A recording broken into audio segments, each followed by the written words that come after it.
Grandma's yoga class chaos. So last week, my grandma announced she was signing up for a yoga class at the community center.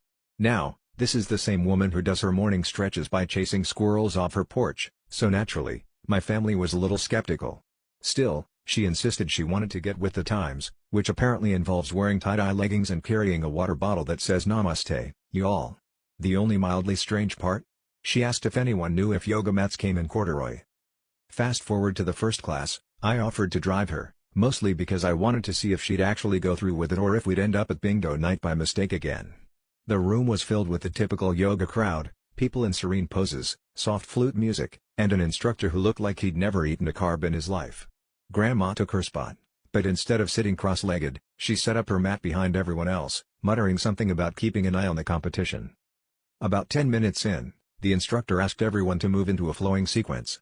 Apparently, Grandma thought he said flowing conga line, because she popped up, put her hands on the shoulders of the lady in front of her, and started shuffling around the room like she was at a wedding reception. To my horror, and secret amusement, half the class followed her, thinking this was some new, trendy group pose.